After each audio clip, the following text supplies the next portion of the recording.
Hey guys, all right, heading to work. I'm gonna talk about how to actually use the heart rate monitor when you have it, either on your chest or on the machine. I recommend the chest if you can invest into it.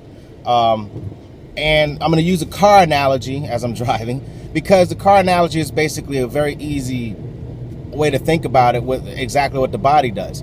So let's say I'm gonna travel, me and Shannon are gonna travel up to New Jersey, or Becky wants to travel to Virginia, or Michelle wants to travel to Virginia, or vice versa. So you can't even start that process without having a full tank of gas. Having a full tank of gas, you can start off, you can get excited, you can go fast, you can go slow. You can do that because you have that full tank. That's why fueling up before working out is important.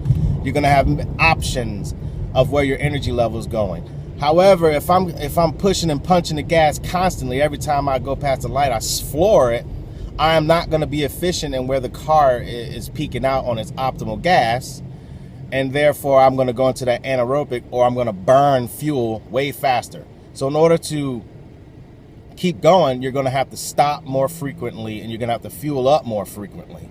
And that's high intensity workout, which is anaerobic. It's designed to punch the gas all the time, but you're going to have to stop all the time, or you're going to burn out faster. We don't want to be in that zone because it's not efficient for what we're looking for. All right. The other one is, if you keep doing that, you're going to burn out of gas. You can't go anywhere. So without any gas, you're stuck. You're not even doing anything. Or if you start to trip off with like a quarter of a tank, no matter what you do, you're not going to be efficient on getting anywhere. So that's not having fuel in the beginning, and you're just going to burn out. And if you burn out, your body goes, I am out of fuel, and that's where you'll just shut down, and that is lactic acid. It's basically not having enough fuel to produce that Krebs cycle, which makes oxygen say, okay, it's time for me to work. Now where we want to be is riding, and we get on cruise control. We're sitting at 65 miles an hour with the speed limit, and we're consistent, and that's where we're going to be the most efficient with everything. You're going to get your best gas mileage, which means we're going to get our best fat burn. Sometimes you'll have to go around and pass a car, so you'll that's where you'll start to max out your high end number on your max 75% when we do things like that. Or sometimes if you come into a city or a stoplight, you have to slow down, and that's where we're going to be on our low numbers. But ultimately, we want to be efficient and right dead smack in the middle of that cruise control. So that's how it's going to work with a heart rate monitor. When you put it on, you're going to find your low numbers, which is going to be 50%, and I'll give you a chart for that. And that's where you'll be when you're walking. You want to get up to 50%. From that point on, you do not want to go under it. All right, and so once we get to 50%, you're going to increase that until you get to your target.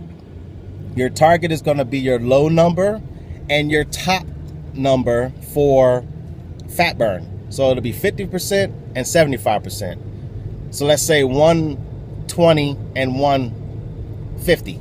So how you get the target, which is the cruise control, is you add those two numbers and divide it by 2. And it'll probably equal out to being like 135, 140.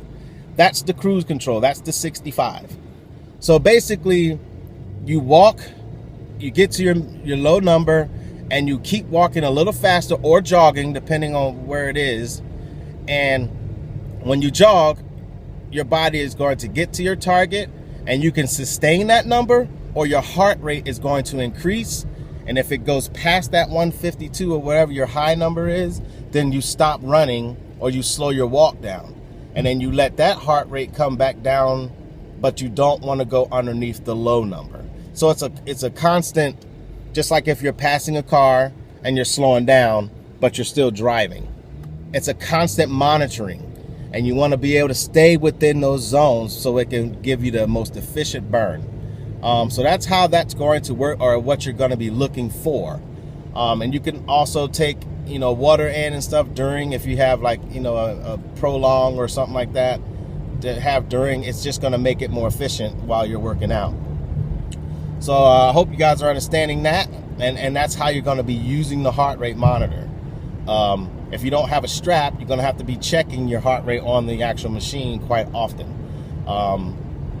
So if you do get a strap, try to get one that has its own signal. Don't get one that's the cheaper ones. You could be in around another heart rate monitor and they could get interfered with another heart rate monitor signal.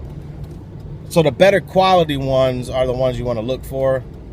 But we could get into that another time. So see, this is a typical moment. I'm slowing down, so my heart rate's going to come down. But I don't want to stay here long. I got to speed it back up. All right, that's how we're going to be using that heart rate monitor and how we're going to be using our target zones.